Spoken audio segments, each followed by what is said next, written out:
I've been technical diving for the better part of a decade. Something about the ocean and all its unexplored wonder has always drawn me to the deep. An entire uncharted, alien world lurks just beneath us, just waiting to reveal its mysteries to those daring enough to take the plunge. I guess you could say that diving is my passion, and it's been my entire adult life. Now, I can't even bring myself to go near the deep end of the pool without having a panic attack. It all started when one of my best buddies approached me with the idea to go on a little excursion. Todd had a fairly formidable boat that he carved out a living with by engaging in, let's just say, less than legal activities. Anyway, some reputable character that Todd helps move cargo into the country had told him about a cave several miles off the coast of his own country. Truth be told, no matter how much time I spent in the background of how we found ourselves 100 feet below sea level, I'll still never understand why or how I agreed to such a misguided idea. It hardly matters now. At 99 feet below sea level, the pressure on your body normally felt by the atmosphere is quadrupled. The sunlight feebly attempts in vain to penetrate the blackness. Darkness rules there, and creatures of the dark are all that inhabit it.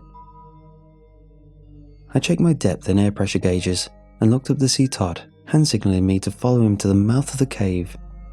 I flutter kicked silently forward, floating just above the seaweed and silk-covered ocean floor, taking in as much of the world as my low-profile, narrow-lens mask would let me.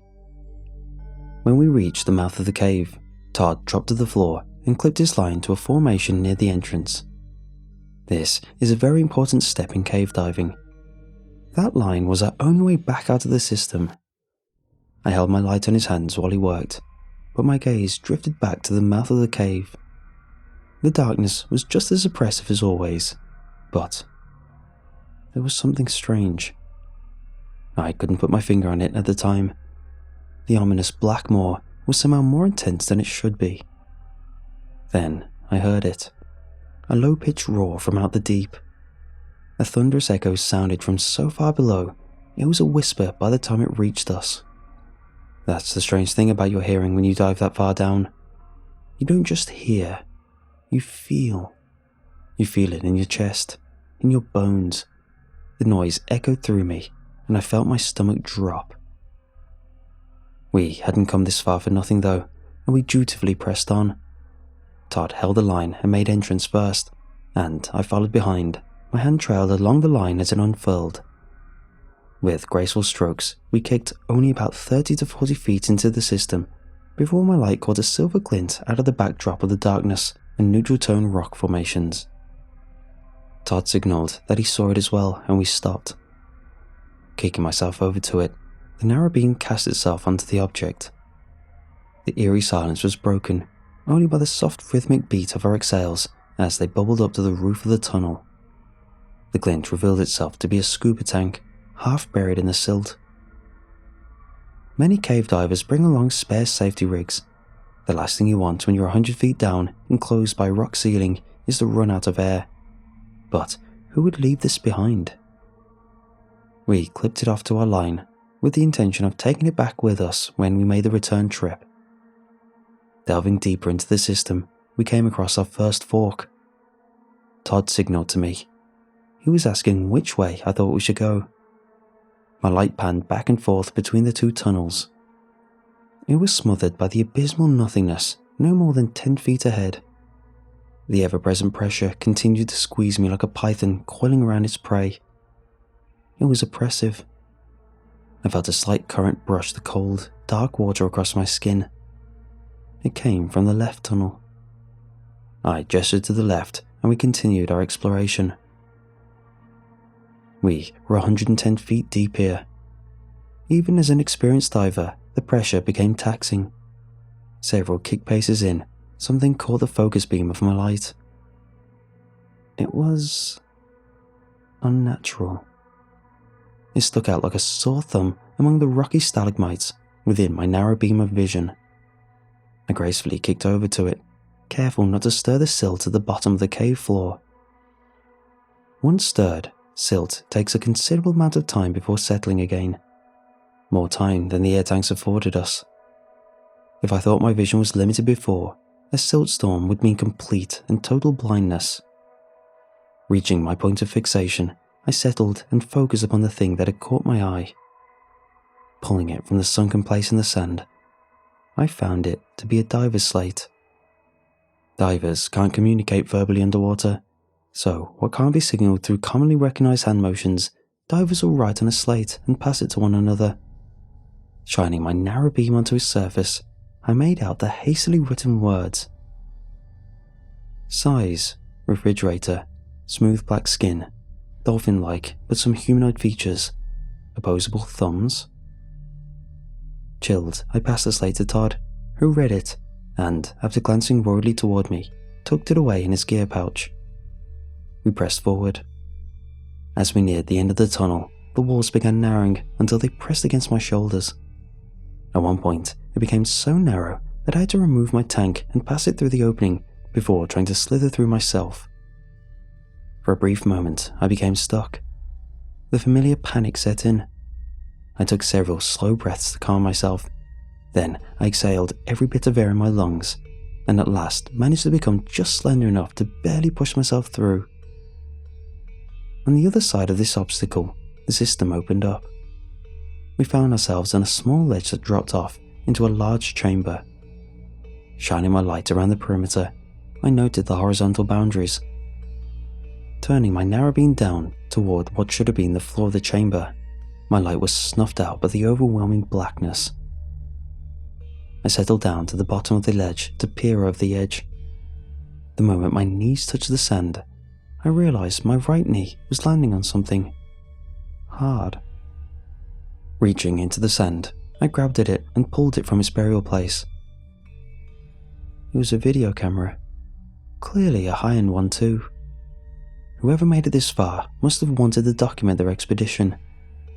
Fumbling with the buttons, I switched it on and positioned my light on the playback screen so I could see the last recorded video. The video started, and I recognized the sides of the obstacle we had just pressed our way through. The frame reached the end of the ledge we now found ourselves on, and then began panning around the room. It's eerie to watch a video underwater. With no sound, it had all the effect of a silent horror film. The deja vu sense I had seeing the surroundings that I was currently in didn't put me at ease. The frame then panned down to the bottom of the cavern and back up from the abyss to rest on the figure of a diver positioned next to the cameraman. Clearly, it was the dive buddy of whoever was shooting. The diver in the frame looked toward the camera, when suddenly a strange dark figure shot across the frame and out of view. At first, the diver appeared just as he was a moment before. Then, wisps of dark red stretched out from around his grip, like malevolent fingers spreading their reach across the dark water. The figure rocketed across the frame again from a new direction and out of sight. The diver's mask and regulator were now gone, and so was a large, haphazardly torn portion of his face. The camera frame shook in obvious shock as the blood swirled violently, dyeing the water in view.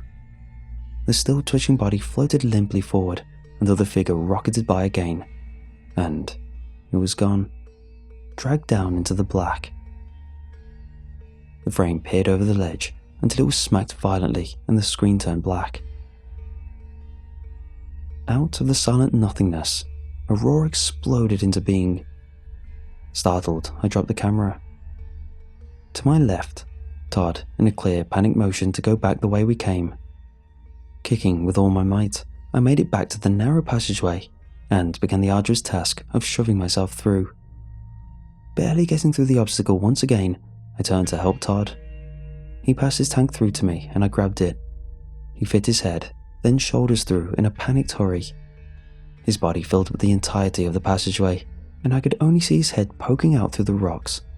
But before he could gain any more ground, his head jerked in a sickening way.